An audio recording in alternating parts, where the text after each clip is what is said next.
olá, muito bom dia para você, seja bem-vinda, seja bem-vindo. Está começando o AB1 dessa quarta-feira, dia 24 de setembro. São 11 horas e 48 minutos, vamos juntos e ao vivo pela telinha da TV Asa Branca, pelo G1 Caruaru e região e também pelo Globoplay. Então vamos dar uma olhada no clima aqui em Caruaru para a gente começar, porque segundo a previsão do tempo, essa quarta-feira deve ser assim, de sol, com nuvens durante o dia, à tarde, períodos de céu parcialmente nublado e muitas nuvens à noite, hein? A temperatura está marcando agora 29 graus aqui em Caruaru e a mínima não deve passar dos 20. Vamos dar também uma olhadinha na previsão do tempo em algumas cidades da nossa região. Vamos ver aqui, acompanhar no telão. Olha aí, Belo Jardim, no Agreste, mínima de 17 graus, a máxima pode alcançar ali os 25. Catende, na zona da Mata Sul, mínima de 21 graus e máxima de 28, pessoal. E em São José do Egito, lá no Sertão, mínima de 20 graus e a máxima é de 31. E aqui no AB1, a gente vai falar sobre mais um caso de feminicídio registrado em Pernambuco. Dessa vez, um homem teria assassinado uma mulher dentro de um motel. Isso aconteceu na região metropolitana do Recife. Depois de cometer o crime, ele saiu sozinho do estabelecimento, tá vendo aí ele perto da moto, e disse que a mulher ficou dormindo no apartamento. A gente vai trazer todos os detalhes sobre as investigações desse caso. Ao vivo com a gente tem Fábio Gomes e Gessé Acioli. Fábio vai dizer quais são os destaques do nosso portal nessa quarta-feira e tem uma reportagem especial falando sobre o perfil daquela jovem de 20 anos que foi vítima de feminicídio aqui em Caruaru. Não é isso, Fábio? Bom dia para você. É isso mesmo, amigo. Muito bom dia para você, bom dia para todo mundo que acompanha a gente aqui nesse AB1. Infelizmente, a gente vem acompanhando esse caso bárbaro que aconteceu aqui em Caruaru. A jovem Lindsay da Silva, de 20 anos, foi assassinada com mais de 60 facadas dentro do apartamento em que morava, no bairro Pinheirópolis. A gente fez uma reportagem especial porque nós entrevistamos a irmã dela, a Maria Williana, que conhecia muito bem a irmã, e daqui a pouquinho a gente volta aqui trazendo outros detalhes sobre esse assunto e falando também sobre outros destaques aqui do G1 Caruaru e região, amigo. Ok, Fábio. Gessé vai falar sobre um evento muito importante que vai acontecer aqui em Caruaru com ações de cidadania e atendimento jurídico de graça para a população. Que evento é esse, hein, Gessé? Bom dia para você.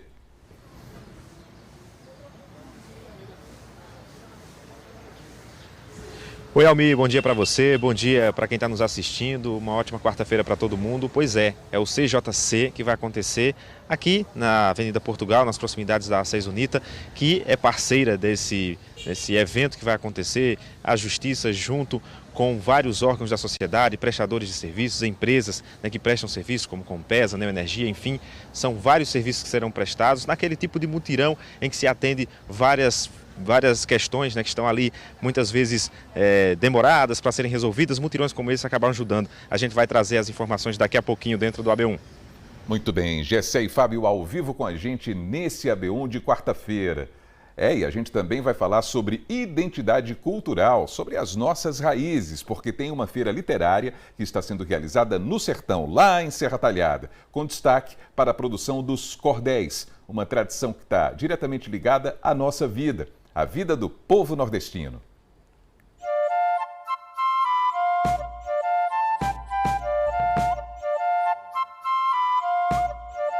Você vê a literatura de cordel no teatro, na dança, na música, no artesanato e no cinema. Então, todas essas linguagens estão na feira de cordel. Antigamente o cordel era visto em feiras livres, hoje o cordel está nas universidades.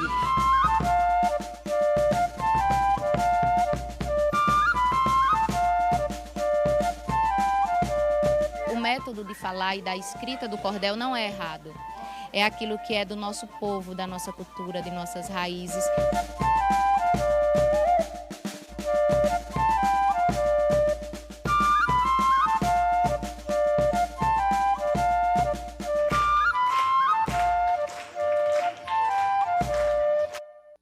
Demais, né? Lohana Nunes e Leonardo Costa também estão com a gente ao vivo. Lohana vai falar sobre esperança para quem está aí no corre em busca de uma oportunidade no mercado de trabalho. Hoje tem a Bem Emprego e tem direito trabalhista também, não é isso, Lohana? Bom dia!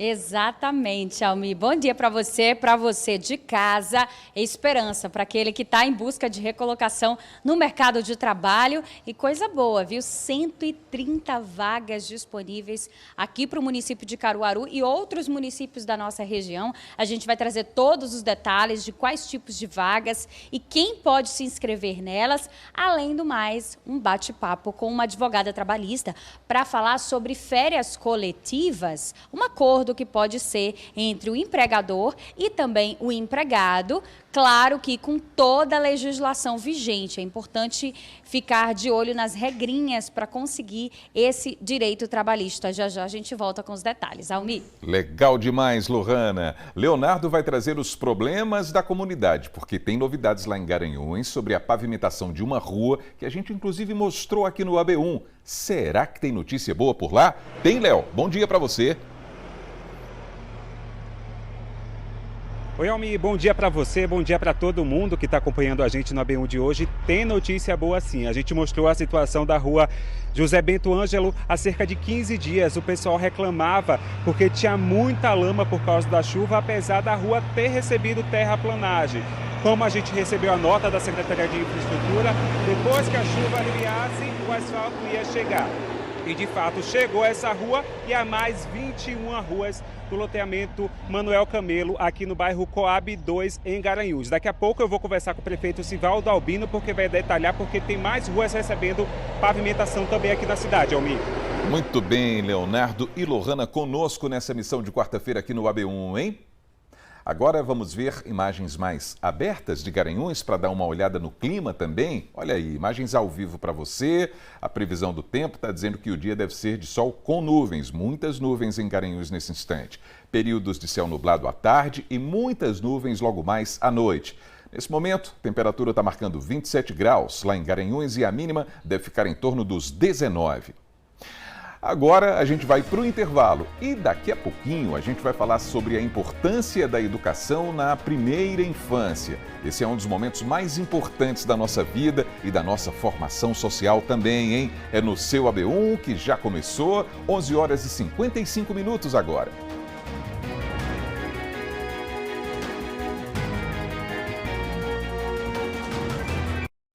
Então estamos de volta com o seu AB1, faltam 2 minutos para o meio-dia. Vamos ver como é que está o movimento do trânsito. Então aqui em Caruaru é sempre bom a gente ver como é que está a movimentação na cidade, ali no centro, por exemplo. Essa câmera é do Centro Integrado de Monitoramento, está ali na Rua Vigário Freire e a gente está vendo a movimentação. Muitos veículos que vão aí naquele sentido da Avenida Rio Branco, da Rua Duque de Caxias, não é? Passando bem no centro da sua tela. E um pouquinho à direita, os veículos que estão aguardando a abertura do semáforo. Tem carro ali em cima da faixa de pedestre, a gente sabe que não pode, às vezes isso acontece quando o motorista vê o sinal amarelo, não é? E vai tentar passar o sinal, abrir aí para quem está no outro sentido e acontece uma situação como essa. A gente sabe, não pode, tem que respeitar e ficar antes da faixa de pedestre. E aí a gente vê que o sinal abriu e os veículos estão seguindo seu destino agora, ali pela Rua Capitão João Velho, que dá acesso também a outros locais da cidade, como os Guararapes, por exemplo.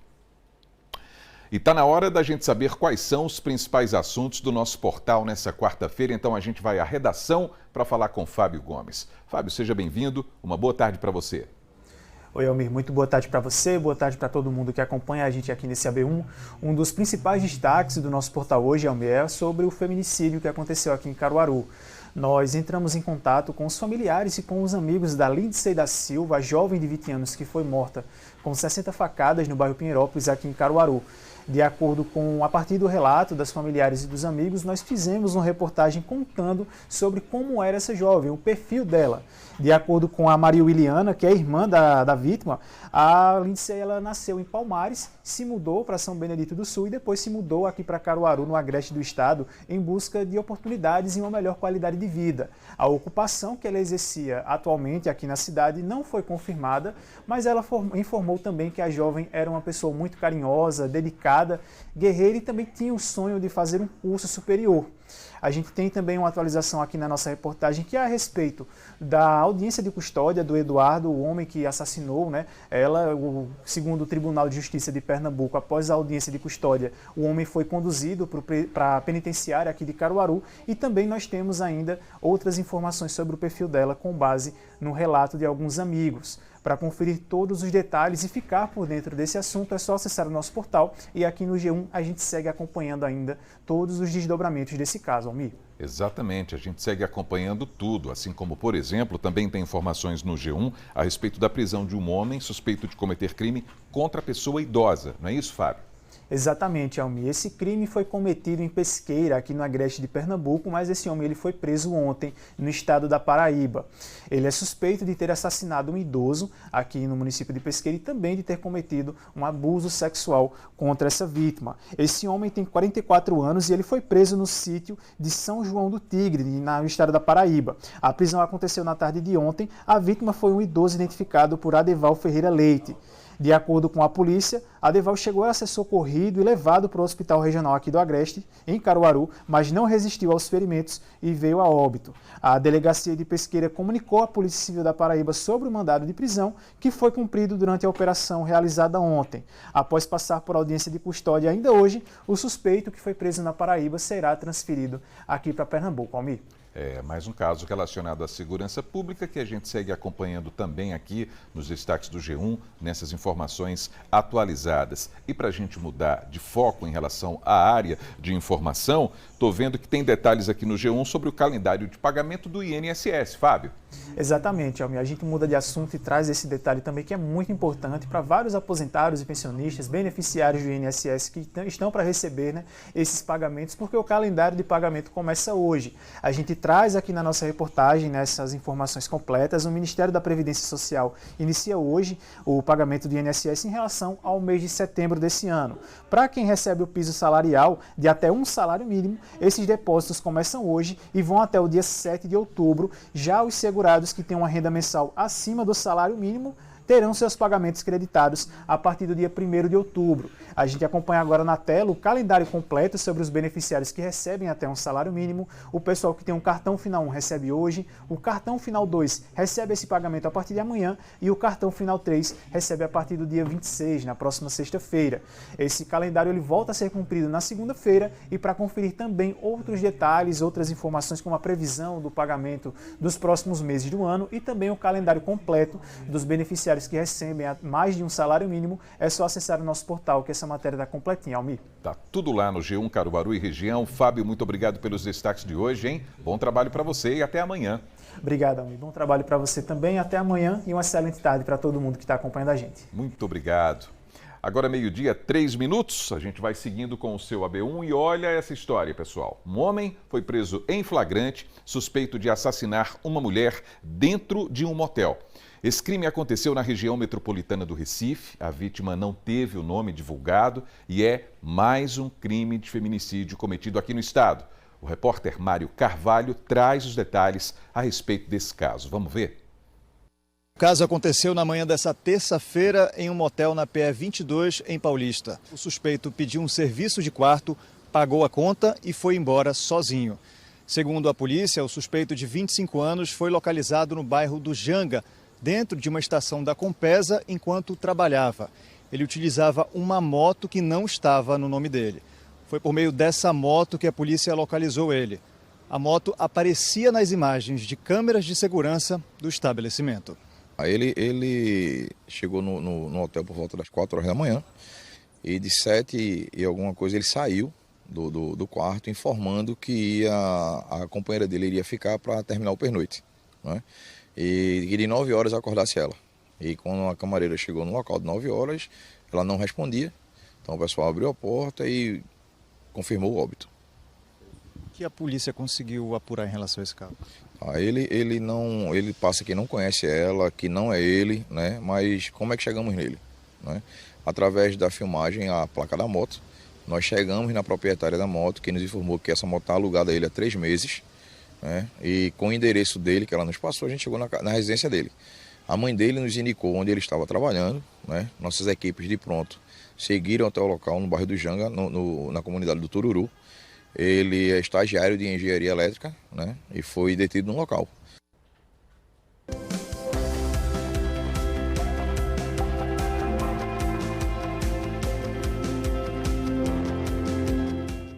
Muito bem, agora meio-dia, 5 minutos, a gente muda de assunto e vai conferir as oportunidades de trabalho. Vamos renovar as esperanças no AB Emprego, que já está no ar. As informações chegam ao vivo com Lohana Nunes, que está com a gente e vai contar tudo, né, Lohana? Boa tarde para você. Boa tarde, Almir, para você de casa. Falamos direto da Casa do Trabalhador aqui, onde encontramos 130 vagas disponíveis para hoje. Então, você aí que está na esperança de conseguir a tão sonhada recolocação no mercado de trabalho, fique atento, porque as vagas são diversas, inclusive aqui para Caruaru.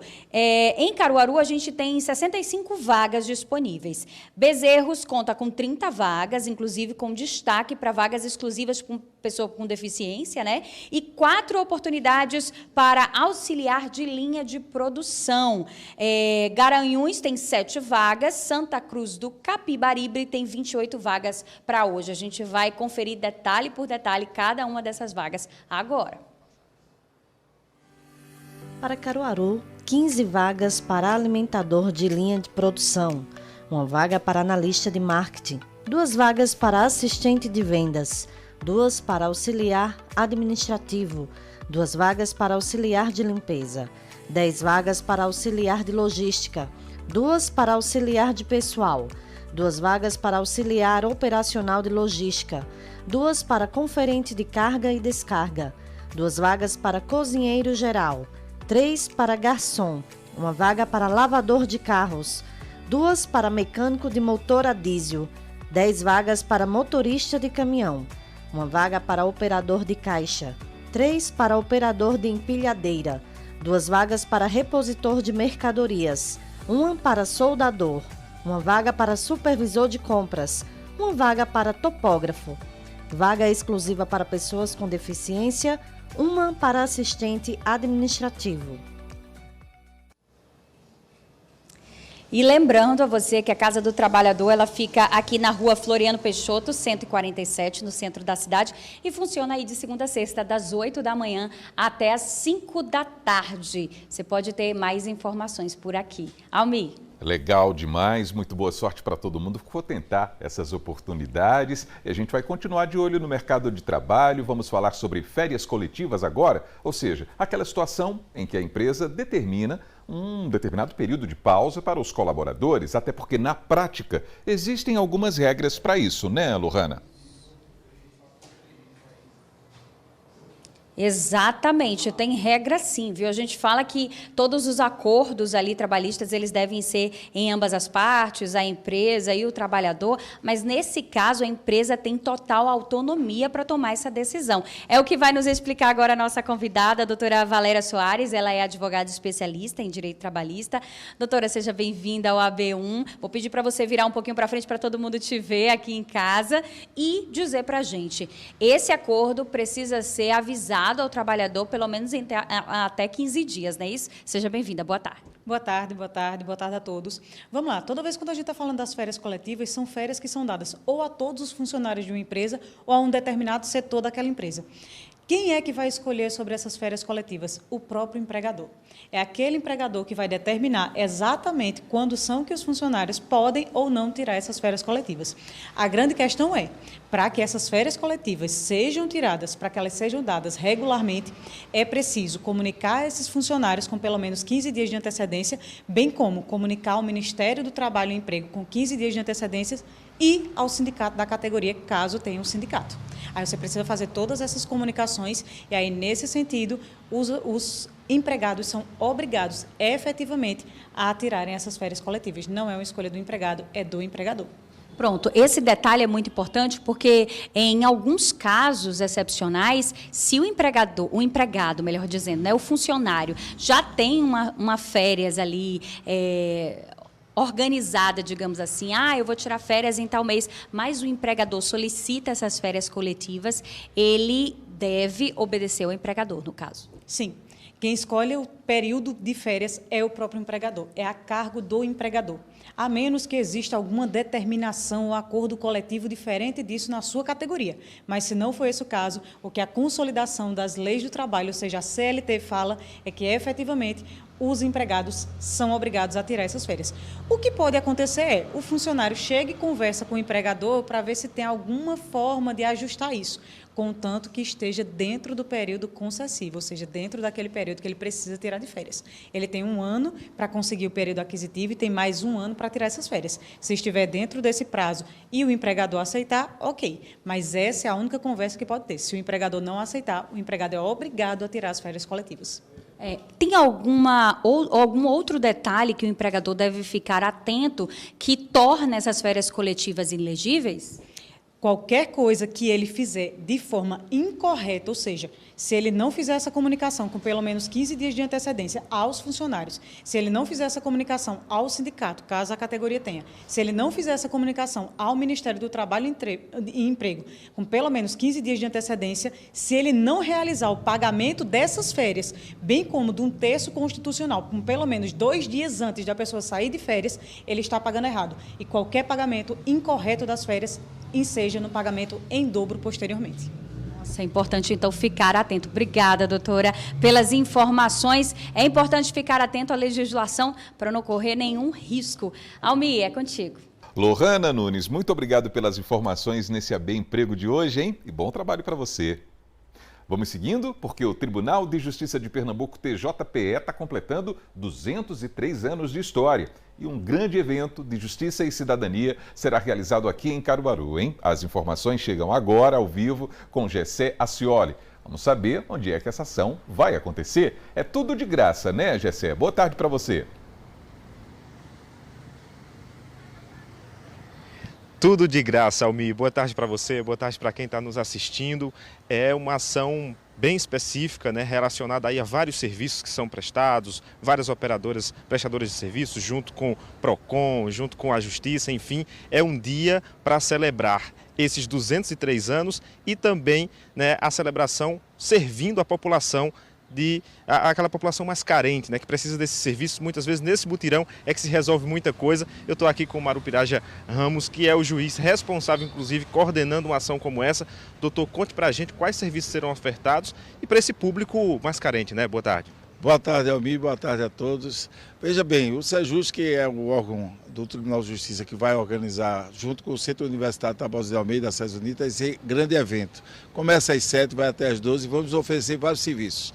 Por exemplo, serviços de saúde, aí prevenção ao câncer de mama, colo do útero, câncer bucal, porque além desses serviços de saúde você vai poder ter a sua glicemia, saber se está diabético ou não, é importante fazer esses exames. Para além disso, a educação física, vamos ter noções de postura, apoio psicológico e, para além disso, os serviços jurídicos também. A OAB está conosco, junto com o IPJ da SES Unida, vai oferecer orientações. Nós vamos ter a justiça itinerante, o ônibus, com audiências marcadas, vão ser realizadas dentro do ônibus itinerante que vem do Recife. Então, a gente tem realmente uma gama de serviços na área social, na área de saúde. O PROCON e a Compesa estarão conosco. Eu espero que a população mais carente, próximos bairros aqui, São João da Escócia e Salgado, atenda esse apelo que estamos fazendo aqui pela TV Asa Branca. Realmente vinha para esse nosso, a razão de ser de uma ação social é atender essa população carente, é oferecer esse serviço. E comemorar os 203 anos do TJPE, comemorar os 30 anos de instalação dos juizados especiais. E a gente espera que aqui na Praça Heleno Torres, de 7 às 12, amanhã, teremos aqui um grande evento, um evento de cidadania e de justiça. Doutor, um evento que aproxima todos esses órgãos da população e facilita o acesso a vários serviços que muitas vezes dificulta ao longo do dia a dia, a gente não tem tempo, muitas vezes a correria, mas uma ação como essa acaba ajudando. Sem dúvida, a Prefeitura de Caruaru cedeu a praça, vai ter a Secretaria da Mulher, o PROCON de Caruaru. Veja, são órgãos que também vêm com a sua missão pública de oferecer serviços, se juntando a todos nós, né? A Delegacia da Mulher. Então, é uma oportunidade de a gente ter esse serviço disponível e fazer orientações. E não vai terminar tudo aqui. Vamos dizer que a pessoa precisa de um tratamento dentário e é pobre da forma da lei, precisa desse tratamento dentário. Ele pode continuar no caso da ACES, no seu laboratório lá de odontologia, que é aberto ao público, e tantas outras coisas que podem continuar daqui. Então, juntar todo mundo para fazer uma ação social não é uma tarefa fácil, mas a gente pensa que atender ao público, aproximar a justiça, aproximar a população da cidadania é um dever nosso. E amanhã estaremos aqui, Praça Heleno Torres, das 7 às 12, no Campus 1 da SES Unita, essa praça que fica ao lado da Câmara Regional Fórum Antigo. Vamos receber todos vocês para uma grande ação social. Pois é, Almi, não tem errado. Como o doutor bem colocou, a gente tem aqui uma série de pontos específicos, não tem como errar a Praça Heleno Torres aqui em frente ao Campus 1 da SES Unita, de 7 ao meio-dia. Exatamente, Gessé, é só aproveitar essa oportunidade, né? Na área jurídica, na área de saúde, de cidadania, enfim, está feito aí o convite. Muito obrigado, viu, Gessé? Bom trabalho para você. E agora a gente vai direto para Garanhuns, porque você lembra, há 15 dias nós mostramos aqui no AB1 a situação de uma rua no bairro Manuel Camelo por lá. Muita lama por conta das chuvas, um problema grande que piorava demais por conta da falta de estrutura, a falta de calçamento, de pavimentação. Então a gente vai conversar com o Leonardo Costa, que está ao vivo com a gente, porque tem novidade boa por aí. Não é isso, Léo? Boa tarde.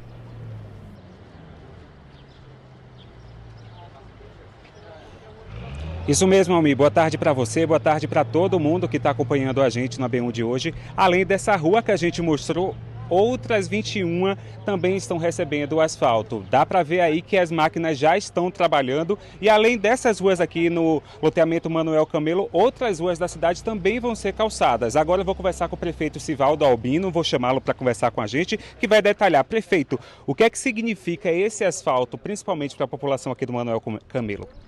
Boa tarde, Léo. Boa tarde, Almi. Boa tarde a todos e a todas que nos acompanham nesse momento, numa ação aqui tão importante na comunidade do Manuel Camelo, que reclamava bastante, realmente aqui estava o acesso muito danificado, né? E você trazer esse investimento para cá, Léo, de 21 ruas, né? E ruas críticas como estavam, é importante dizer que a gente iniciou essas obras o ano passado via Codevasf, né? Via recurso de emenda parlamentar, paralisaram por conta das chuvas e também porque todo aquele problema que se teve das emendas, né? Que foi conhecido e debatido bastante no Brasil como um todo. E agora a gente pôde retomar, colocamos como prioridade aqui, que além de melhorar o acesso, especialmente para os veículos, os transportes coletivos, a gente valoriza toda essa comunidade. Imagine numa comunidade só, você ter aí 20 ruas extensas pavimentadas. Prefeito, quais são as outras comunidades, outros bairros da cidade que vão receber esse investimento neste momento?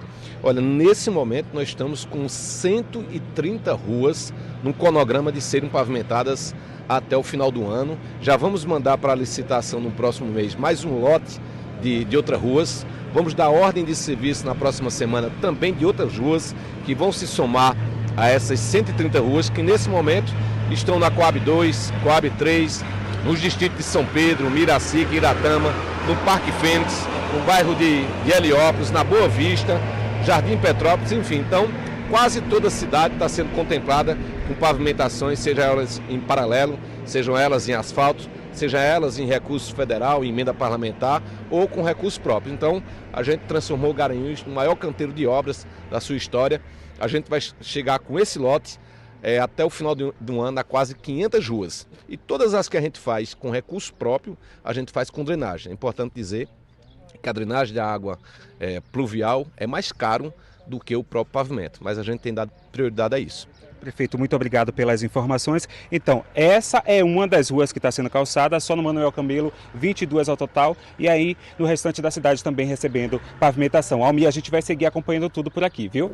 Leonardo, muito obrigado pelas informações ao vivo, direto de Garanhuns. É importante, não é, pessoal, a gente fazer esse acompanhamento, porque é uma cobrança da população, se deve lembrar dessas imagens aí. Pronto, essa é uma das ruas aí do bairro Manuel Camelo, não é? Olha o tamanho do problema. Por conta da falta de estrutura, não é? Por conta da falta de drenagem, um problema muito antigo. É muito importante a gente ter as imagens atuais, não é, dessas obras que estão sendo realizadas. Pronto, é assim que tem que ser. Se é uma demanda da população, não é, o poder público tem que atender a essas necessidades para resolver os problemas. Então a gente vai seguir acompanhando sempre essas questões de comunidade aqui no seu AB1.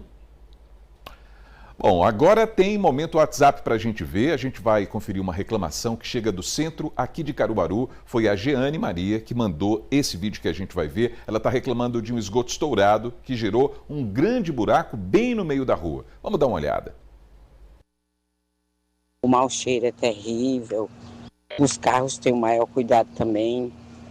Então, a gente queria a colaboração das autoridades. Giane, o problema é muito sério por aí, como a gente acabou de ver, né? O buraco, o problema do esgoto estourado, as pessoas colocaram aí, pneu, papelão, para tentar sinalizar para quem for passar com algum veículo. Mas a rua, é claro, é evidente, não pode ficar numa situação como essa. Olha a extensão aí da água suja pela rua. A gente entrou em contato com a Compesa para saber o que vai ser feito para resolver esse problema, viu, Jeane? Mas ainda não recebemos nenhum retorno. Mas é claro que a gente vai seguir cobrando essa resposta, esse posicionamento, porque a situação dessa rua não pode ficar desse jeito que está. Não dá de jeito nenhum.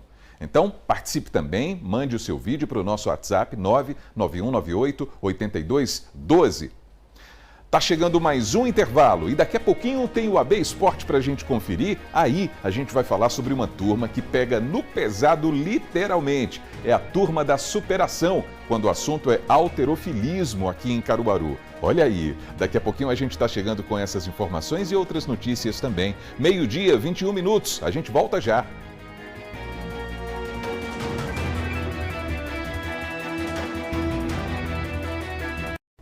A B1 de volta para você e a gente vai dar mais uma olhadinha no movimento do trânsito. Olha aí essas imagens ao vivo de um outro ponto da cidade. Essa câmera está lá na Avenida Agamenon Magalhães e aquele cruzamento com a Rua Gonçalo Coelho. Esses veículos que estão saindo justamente da Gonçalo Coelho ali, ó. É um polo médico, né? Uma região que tem muitas empresas também, muitos escritórios e casas. Então, natural que tenha essa movimentação também nesse horário, ó, 12h, 23 minutos. E a gente vê mais à esquerda do seu vídeo os veículos que estão no sentido de saída ali da Avenida Agamenon Magalhães. Vamos seguindo com o seu AB1?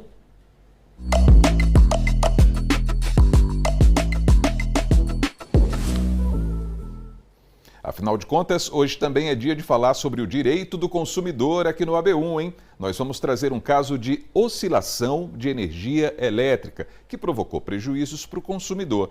O eletrodoméstico estava lá funcionando direitinho, teve oscilação, queimou. E aí, o que fazer, hein? É uma boa pergunta para levar para o Gessé Ascioli, que continua com a gente e agora vai falar a respeito dessa bronca, né, Gessé? Pois é, Almir, uma pergunta importante, porque afinal de contas ninguém quer ficar no prejuízo, né? Principalmente quando se tem oscilação aí no fornecimento de energia elétrica, que a gente paga ali mensalmente, né? Não é um serviço barato e de repente você tem o seu equipamento queimado como consequência dessa oscilação. É o caso da dona Adeilda Galindo que a gente vai conferir agora. Dona Adeilda, a senhora teve oscilação de energia, uma eletricista foi lá para comprovar isso, né? Foi sim. Ele foi lá e comprovou, como eu tenho aqui no meu celular, a oscilação, a quantidade. Depois eles foram lá em casa Neo Energia, mexeu no relógio e disse que realmente estava acontecendo, ele confirmou. Aí por causa disso a senhora perdeu a sua televisão? Minha televisão de 48 polegadas está lá, eu já lutei, né, pelo menos ou conserto ou mesmo uma nova, eu não sei porque a minha estava me servindo e eu fiquei sem, não sabe? Aí eles me deram um papel, um documento, como naquele dia não houve oscilação de energia, mas que eles confirmaram. Foram dois, um entrou na minha casa e o outro não entrou. Aí o que entrou, aí confirmou. Aí depois, logo após, eles mandaram esse documento para mim, eu estou com o documento aqui em mão. E aí eu estou lutando por isso. Hoje foi marcado para ver, sim. Aí eles disseram para mim que ia botar um aparelho de frente à minha casa. Um deles disseram que ia botar um aparelho pequenininho. Eu conheço o aparelho porque colocaram na minha casa lá no Rio de Janeiro. E se houvesse mesmo uma oscilação, eles iam mudar. Eles iam tirar o aparelho, colocar um transformador, outro transformador, e até agora não foi feito o serviço. Pois é, situação difícil, né, para quem tem o prejuízo e fica essa postergação aí de resolver o problema. Por isso a gente vai tentar entender como funciona em casos como esse com o advogado Tiago Pimentel, que está aqui conosco. Doutor Tiago, boa tarde. Em casos como o da dona Adeilda, como é que a gente deve proceder, já que ela ficou aí num prejuízo. Boa tarde. Boa tarde, pessoal. Boa tarde, telespectador do GCE. Na situação da Dona Deilda, é uma situação que é bastante comum, principalmente na nossa região. E as concessionárias de serviços públicos, elas têm obrigação de prestar um serviço decente. E quando tem essas oscilações, elas vão responder, seja objetivamente, pelos danos causados. Nesse caso, o dano foi causado para ela, teve uma queima do produto dela, ela tem que fazer uma procura, primeira coisa, administrativamente, procurar a Neoenergia para reparar esses danos administrativamente, e caso tenha sido negado, como aparenta ser no caso dela, que houve a negativa da empresa, aí sim ela deve procurar um advogado e ajuizar a ação cabível contra a Neoenergia pelos danos causados, uma vez que a concessionária ela responde objetivamente, independente de dolo ou culpa, pelos transtornos causados aos seus consumidores. E aí, em casos, por exemplo, que acontece de eu ter prejuízo ali, queimou meu aparelho de televisão, né, como é o caso dela. E aí eu busquei, não foi resolvido, ficou postergando. Existem outras medidas que podem ser tomadas? Nesse caso, sim, já sei. O que é que ela vai ter que fazer? Se pela via administrativa a Neoenergia ela negou o pedido do reembolso, do reparo desse produto, esse eletrodoméstico, eletrônico da consumidora, ela vai ter que judicializar através de uma ação judicial por meio de um advogado, pleiteando essa reparação dos danos causados. Na via administrativa não vai caber indenização por dano moral, mas na judicial ela pode pleitear também, além da reparação dos danos, uma indenização por dano moral. Isso aí ela vai vir através do seu advogado. E a gente observa também que há, no caso de oscilação, o risco também de acontecer algo pior, né? Além de queimar um equipamento, ter o risco e por isso a necessidade de se informar antes administrativamente para evitar problemas maiores. Nesse caso, exatamente, tem que ter um cuidado bastante nisso aí, nessa situação, porque a concessionária ela deve prestar um serviço de qualidade. Então, tudo o que vier a acontecer pela má prestação desse serviço é responsabilidade da concessionária. Então, se um acaso o destino vier a ter um incêndio, ou então vier causar queimar um eletrodoméstico, eletrônico lá, a responsabilidade é da concessionária. E se houver a negativa no âmbito administrativo, o consumidor vai ter que procurar judicializar para ver seus direitos assegurados em face dessa negativa. Obrigado, doutor Tiago Pimentel, nos ajudando hoje sobre essa situação de Dona Deilda, que é comum a outras pessoas também. E se você tem algum caso parecido, tem algo que queira aí solucionar junto ao quadro Seu Direito, é só mandar sua mensagem, entrar em contato com a nossa equipe através do nosso WhatsApp, DDD 81 99198 8212 e participar aqui do Seu Direito, todas as quartas-feiras, tirando a dúvida aí da população em relação ao direito do consumidor, Almir. Muito bem, Gessé, muito bem, valeu, muito obrigado pelas informações com todas essas orientações do advogado, muito obrigado. Vamos seguindo, porque agora a gente vai para o AB Esporte. Herbert Ramos está chegando para bater um papo com a gente, para falar sobre resenha, Caravana do GE, bem pertinho aqui de Caruaru. Hein, Herbert? Boa tarde para você. Olá, Almir, boa tarde para você, boa tarde para todo mundo ligado aqui no AB1. E uma coisa muito bacana que vai acontecer nessa quarta-feira, na verdade já está acontecendo, é a Caravana do GE, como você falou, Almir. E hoje a gente já tinha avisado ao longo da semana que a resenha é lá em Altinho, aqui pertinho de Caruaru, uma outra cidade do agreste de Pernambuco, cidade do interior, com uma turma também que gosta de uma resenha. E quem já está lá é o Tiago Medeiros, ele vai entrar ao vivo aqui conosco. Olha, o Tiago aí já recebendo imagens de Altinho, a gente já está de olho nessa turma. E eu queria saber do Tiago se já deu tempo dele descobrir, tem mais rubro-negro, alvirrubro ou tricolor aí em Altinho. Boa tarde para você, Tiago.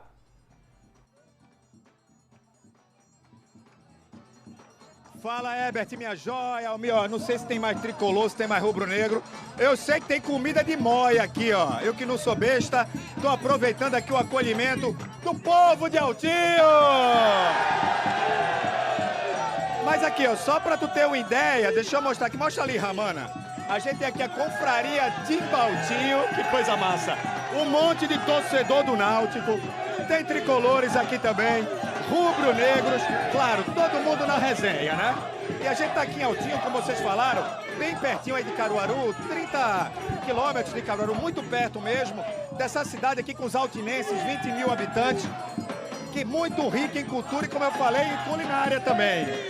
Isso aqui, ó, é uma iguaria tradicional daqui, é o famoso mata-fome. Isso com um cafezinho que eu tô tomando. Ah, debaixo dessa lua combina demais. Tem biscoitinho aqui também e o doce facheiro. Facheiro, pra quem não sabe, é tipo um cacto aí e a galera aqui na região faz um doce com ele. No Globo Esporte a gente vai estar aqui fazendo a Caravana do GE, que é esse nosso projeto, que a gente sai do estúdio do Globo Esporte para fazer das cidades do interior o nosso estúdio, mas claro que a gente vai falar muito sobre a rodada do fim de semana, né? Rodada importante. Santa Cruz disputando o título da Série D, Sport querendo emendar uma sequência na Série A e o Náutico buscando a sobrevivência. Olha quem tá com a gente aqui, ó. Joias, Ele boa que tarde. tem um nojo de viajar com a gente do Globo Esporte, o mais pernambucano dos gaúchos, Dani Moraes. Conhecia Altinho, Dani? Não, ainda não, já tinha parado em Caruaru ali, mas sempre bom estar conhecendo, falar de futebol e receber todo esse carinho aqui, rodadas importantes para todos os nossos times e a gente segue acompanhando aqui. Vamos lá, como diria o outro, vamos por partes, Dani. Começar falando do Santa Cruz. Jogo para se impor. Joga em casa, primeira partida, a Arena de Pernambuco deve estar cheia com mais de 40 mil torcedores, mas respeitar o adversário ali que não chegou na final à toa não, né? Não, respeitar o adversário, é um clube muito jovem, muito organizado, mas é o momento do Santa Cruz saber utilizar, né, essa força da torcida mais uma vez. O Barra não enfrentou jogos tão grandes assim, então é importante usar a tradição, usar essa força da torcida e pressionar desde o início. E o Náutico, Dani, tem muito alvirrubro que tá jogando a toalha, a turma aqui não, a turma tá animada, mas tem muito campeonato por jogar ainda. Tem muito campeonato, passa muito por essa rodada, que é uma rodada decisiva para a Ponte também, é uma rodada decisiva para o Náutico, conseguindo pontuar e tendo, né, um resultado legal entre Guarani e Brusque, pode ser que se torne mais viável, mas tem que acreditar até o final. E o Sport, se ainda existe alguma esperança de escapar do rebaixamento, muito passa por uma sequência de vitórias. E se tem um adversário ideal para essa sequência, seria o Fortaleza, né? Com todo respeito, mas é o vice-lanterna. A gente fala de jogo de 6 pontos, né? Então, tá próximo, tem que tentar ir para cima, jogar com intensidade. Agora, a vitória que o Sport conseguiu, ela é importante para resgatar essa confiança e também para ter um combustível melhor aí para a sequência. Dani Moraes vai estar comigo daqui a pouquinho aqui no Globo Esporte, Caravana do GE em Altinho. A gente tá aqui, ó, em Altinho, na praça da cidade, em frente à Igreja Matriz. Vocês dois estão aí no ar-condicionado, no fresquinho, mas morram de inveja. Tô aqui com meu cafezinho e de bucho cheio com as delícias de Altinho. Daqui a pouco tem Caravana do GE coladinho no AB1. Demoral. Valeu, Thiago. Thiago aí que entrou ao vivo com a gente, tá fazendo a resenha ali, uma mesa farta, a turma da resenha lá em Altinho, todo mundo muito animado e com certeza vão falar muito sobre futebol no Globo Esporte. Já fica o convite aqui para todo mundo acompanhar logo após o AB1, amigo. Exatamente, o Tiagão tá passando bem demais por lá, tá calor, mas tá passando bem. E vamos seguindo, Herbert, porque agora a gente vai conferir uma turma que é fera no halterofilismo aqui em Caruaru, não é? Você foi acompanhar essa turma de perto, inclusive, não foi não? Fui sim, Almir. Essa turma de paratletas aqui em Caruaru, que são amantes do halterofilismo, vivem uma verdadeira rotina de desafios e superação. A gente foi conferir um pouco dessa história. Se liga só. Essa turma manda bem demais. Já são dezenas de medalhas conquistadas. Esse é o halterofilismo em Caruaru, com o protagonismo dos paratletas da cidade. O halterofilismo ele consiste no levantamento de peso. Tá? Esse peso, quando a gente traz, esse halterofilismo, quando a gente traz para o meio paralímpico, ele consiste em um movimento de supino. Pegar um supino, colocar o peso máximo que você consegue e fazer uma repetição. Quando a gente vem para cá, que a gente aplica isso para a realidade dessas pessoas com deficiência, a gente traz inúmeros benefícios para a saúde deles. Tá? Primeiro, a gente vem com inclusão social. A gente vem com melhora da saúde e o treinamento de força traz inúmeros benefícios para a saúde. Os objetivos por aqui são bem definidos, mas sempre com responsabilidade e busca pela melhora das marcas individuais. Rita é uma das maiores medalhistas de Caruaru e quer chegar bem na disputa do Campeonato Brasileiro. Vai. Essas medalhas aqui eu conquistei no meio paralímpico, que é mais perto, né, em Recife, em Natal. As outras, tem umas aqui que também foi na fase nacional, que acontece em São Paulo. E essa daqui, que foi no Campeonato Brasileiro em 2023, que eu consegui. E tem a próxima competição vai ser em São Paulo, Campeonato Brasileiro, em dezembro, no começo de dezembro, que eu pretendo ir para melhorar a minha marca. Quem sabe trazer outra medalha também. Algumas pessoas pensam que o halterofilismo é puxar peso de qualquer maneira, mas não é bem assim. Todos esses trabalhos são supervisionados por um treinador que passa atividades específicas e essas atividades fazem bem demais para toda essa turma.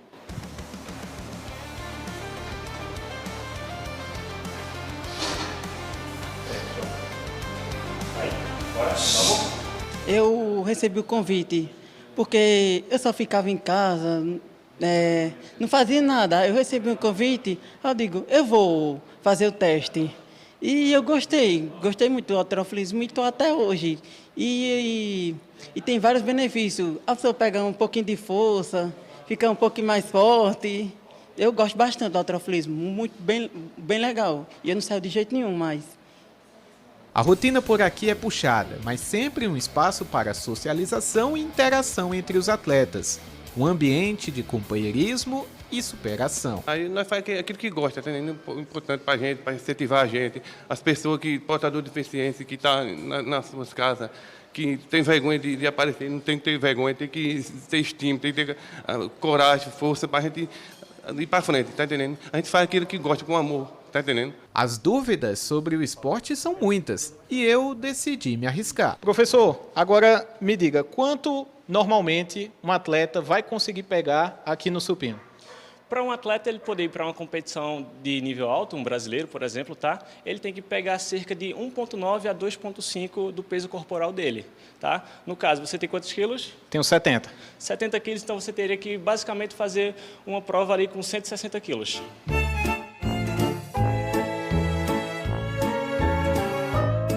...160. Será que 20 de cada lado você me ajuda? Meu recorde no supino é 15. Você me ajuda com 20? Vamos testar, vamos testar? Simbora, vamos testar então.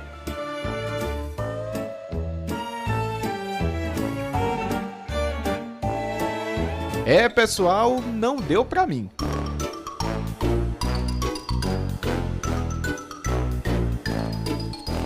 Isso só prova o quanto esse esporte é sério, exige preparação e uma supervisão adequada.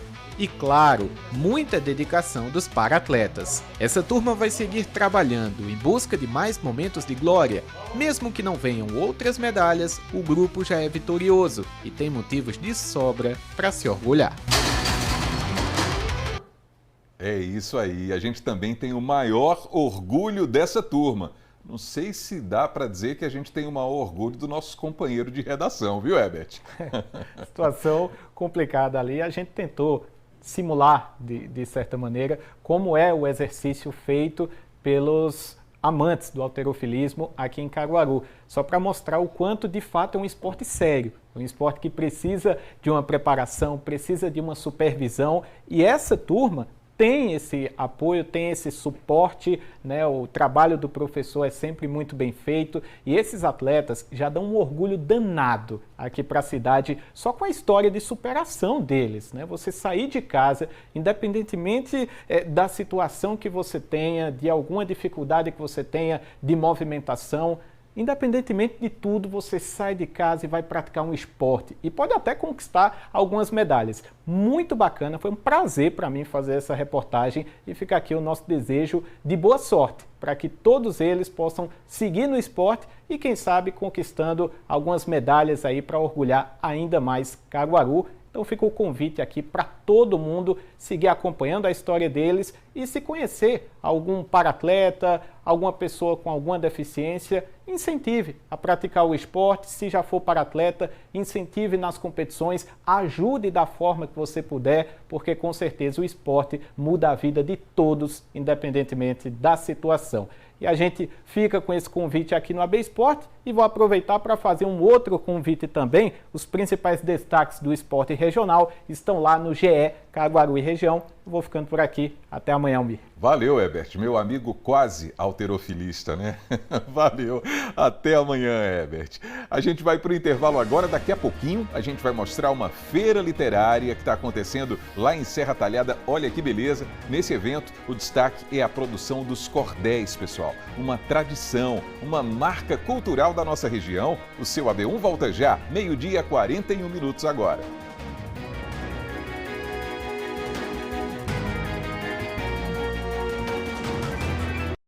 E o seu AB1 está de volta para a gente dar mais um giro para ver o movimento do trânsito aqui em Caruaru. Ó, meio-dia, 43 minutos. Olha a movimentação ali nessa câmera que está captando o pessoal que está saindo da rua Armando da Fonte. A câmera está na Avenida Rio Branco, olhando ali para a rua Armando da Fonte nos dois sentidos. A gente vê muitas motos, muitos carros, não é? Cruzando aí no centro da sua tela, no sentido Salgado.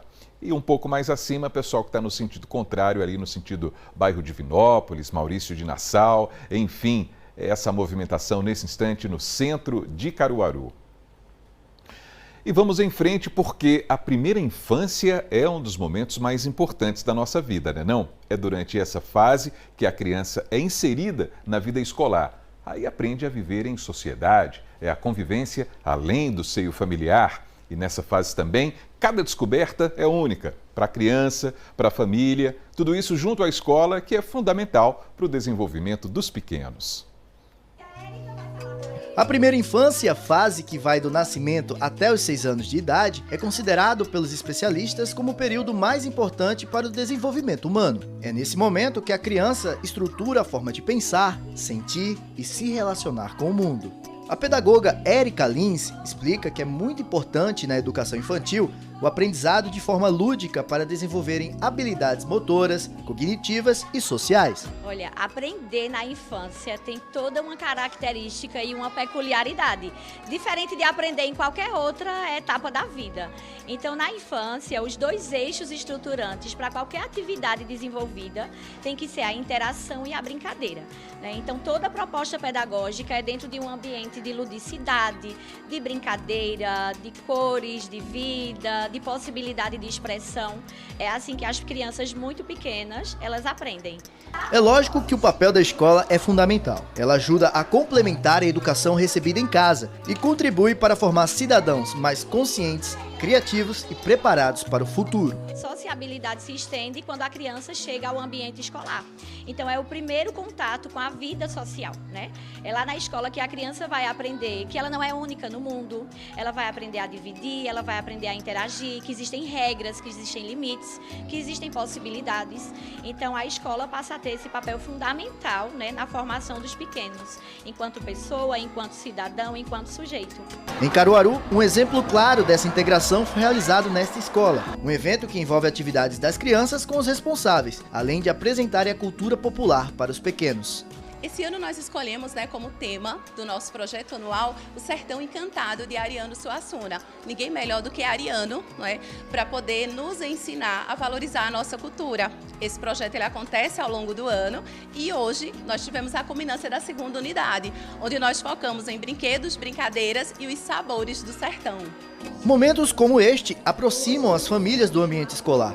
Para muitos pais, participar ativamente da rotina dos filhos é uma forma de acompanhar de perto cada descoberta e aprendizado, como o exemplo da Vanessa Couto, mãe da Mariana. É muito interessante porque a gente tem a oportunidade de participar com nossos filhos, criar memórias, viver momentos aí inesquecíveis e acompanhar a evolução e o crescimento deles.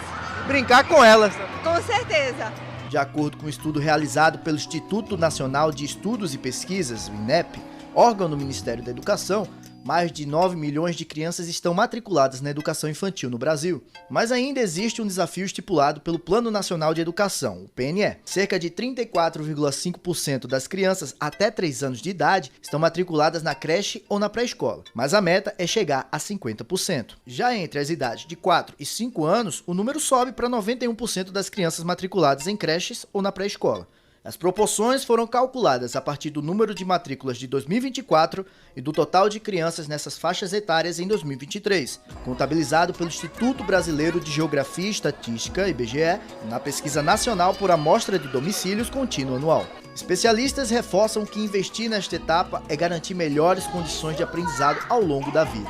Crianças que frequentam a educação infantil têm mais chance de sucesso no ensino fundamental e até no mercado de trabalho. Do pertencimento, cada vez que eu aprendo mais a respeitar o que é meu, o que é próprio da minha terra, do meu lugar, da minha origem, né? Eu consigo também ampliar depois esses olhares para eu respeitar o que é mais amplo, o que é do outro, o que é global, né? Então a gente traz para essa esfera, vamos trabalhar aí o nosso Nordeste, a nossa cultura, a nossa identidade, né? E isso vai se expandindo aí para eu conseguir ver enxergar outros universos também. Brincar, aprender, conviver e preservar a cultura. Na primeira infância, cada experiência se transforma em um mundo de descobertas. E a Igreja Águas do Trono, aqui de Caruaru, vai realizar no próximo sábado um aulão preparatório para o Enem, com aulas de História, Biologia, Matemática, Português e Literatura. O William Vieira é preletor da igreja e enviou um vídeo convidando o público para participar desse evento. Vamos ver? Olá, meu nome é William e tenho um convite muito especial para você que é estudante da cidade de Caruaru e está se preparando para essa prova do Enem este ano. Nós estamos preparando o Prepara Enem. Esse dia vai ser um dia recheado de muito conhecimento, aulas dinâmicas, de dedicação de professores extremamente qualificados na nossa cidade para estar preparando você para essa prova. Nós entendemos que quanto mais preparado nós estivermos, nós vamos estar mais tranquilos para a realização. Então, dia 27/9, próximo sábado já, nós começaremos essa aula às 7h30 da manhã e terminaremos no final da tarde. Então venha estar conosco porque é extremamente importante para você. Faça sua inscrição porque ela é gratuita e vai ser no link da bio do nosso Instagram. O nosso Instagram é @moveaguasdotrono e o link estará lá. Só é fazer a sua inscrição que você estará conosco. Então venha estar conosco nesse dia. Vai ser o Prepara Enem e você é o nosso convidado. Olha aí que legal! 12h, 49 minutos e em Serra Talhada, no Sertão, está sendo realizada mais uma edição da Feira de Literatura de Cordel, pessoal. É um evento que está ligado às nossas raízes e à formação do povo nordestino. A nossa equipe visitou essa feira. Vamos ver? Os livretos coloridos chamam atenção nas barraquinhas. São os cordéis, os famosos folhetos com poemas que retratam a cultura e os costumes do povo brasileiro, principalmente do Nordeste, muitas vezes ilustrados com estilogravuras. Eles são a atração principal da Quarta-feira Literária de Cordel de Serra Talhada, que acontece no quintal do Museu do Cangaço. Aqui, eles são expostos como manda o figurino, pendurados em cordas, como nas feiras de antigamente. Uma ação pensada em utilizar uma mistura de linguagens artísticas para valorizar um dos gêneros literários populares mais tradicionais do sertão. Manter viva a cultura, a tradição da literatura de cordel, porque nela existe uma convergência de linguagens artísticas. Você vê a literatura de cordel no teatro, na dança, na música, no artesanato e no cinema. Então, todas essas linguagens estão na Feira de Cordel.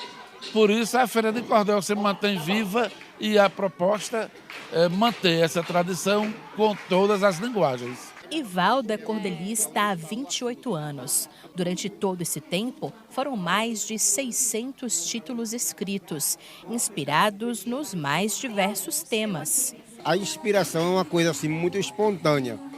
De repente ela assalta a gente, literalmente, chega e a gente faz o cordel. Mas também tem aqueles cordéis que o pessoal chega e encomenda. Aí a gente não espera ser assaltado pela inspiração, a gente vai atrás dela. E aí busca a inspiração e ela dá aquele subsídio natural para a gente fazer os versos, né, as rimas. E muitas vezes vem completo, a inspiração entrega tudo pronto. Há 30 anos, Ana é editora de literatura de cordel. Ela participa da Feira de Serra Talhada desde a primeira edição. Esse ano, trouxe mais de 100 títulos de 20 autores diferentes para serem expostos aqui. Segundo ela, a literatura vem ganhando mais força ao longo dos anos. O cordel hoje é patrimônio material, né, reconhecido pelo IFAM. E nessa região maior ainda, né, mas eu tenho visto um crescimento muito grande por parte de historiadores. Antigamente o cordel era visto em feiras livres, hoje o cordel está nas universidades. Temos cordeltecas, como é o caso da cordelteca lá em Maria das Neves Batista, que tem lá na Universidade Federal do Ceará. Então nós temos hoje várias bibliotecas, a gente tem inúmeros congressos, vai acontecer agora o congresso, vai ser na Casa Rui Barbosa, no Rio de Janeiro, que é em parceria com o MINC, né, com o IFAM e a Casa Rui Barbosa. Quer dizer, isso a gente está vendo cada vez mais, e a procura os jovens é muito maior do que no passado. Hoje, os jovens, você vê que nós temos não só o cordel, mas hoje nós temos livros ilustrados, como é o caso. Isso é uma literatura de cordel, tá entendendo? O que é? Frutas. Isso é um livro que ele é todo rimado, metificado, tem toda uma história em cordel, mas ele passou hoje a ser um livro que as crianças podem, inclusive, brincar. Nas barraquinhas, os folhetos de cordel dividem espaço com outros livros em formato tradicional. Uma forma de mostrar que diversos gêneros literários podem conversar entre si, expandindo e fomentando a escrita e a leitura regional. Até porque essa literatura, sem ser a de cordel, ela inspira a literatura de cordel e vice-versa, né?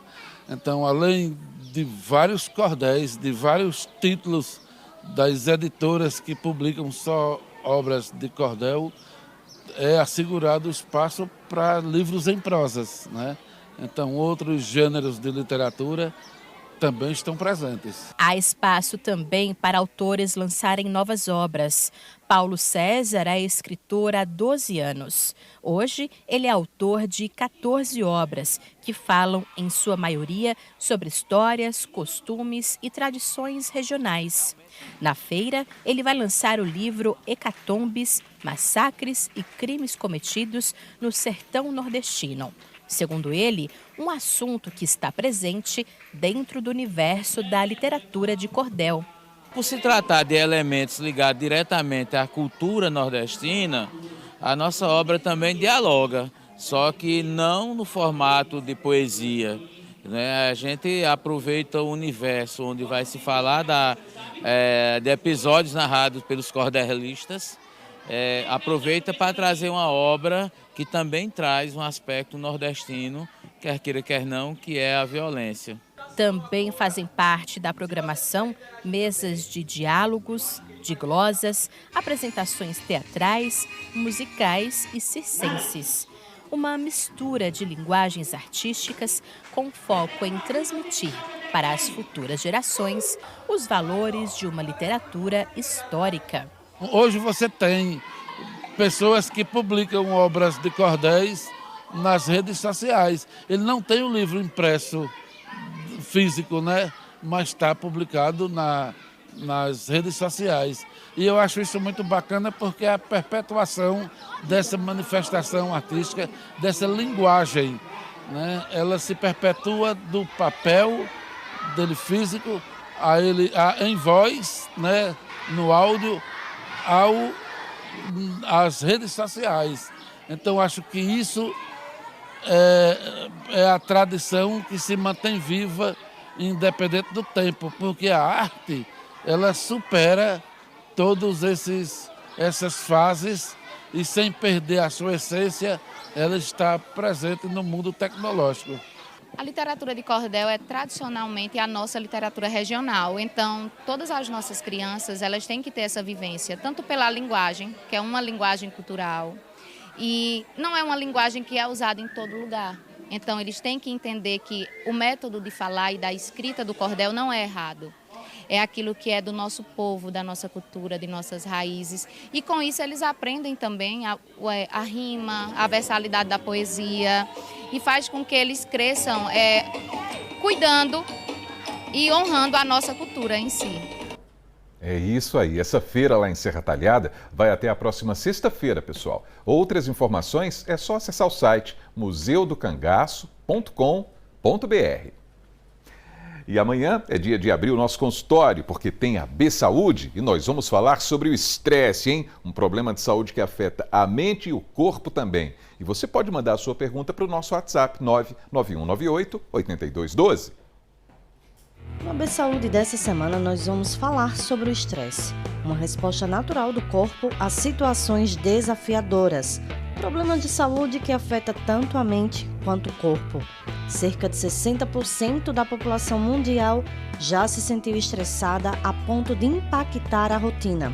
Então, se você tem alguma dúvida sobre o assunto, mande a sua pergunta para o nosso WhatsApp, o 99198-8212 e participe.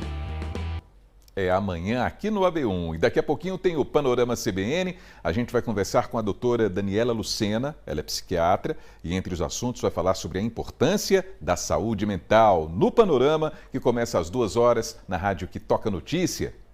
E assim termina o seu AB1 dessa quarta-feira, agradecendo a sua presença aí do outro lado e marcando esse novo encontro para amanhã, a partir das 11h45. Uma ótima tarde para todo mundo e até lá, se Deus quiser. Valeu, pessoal!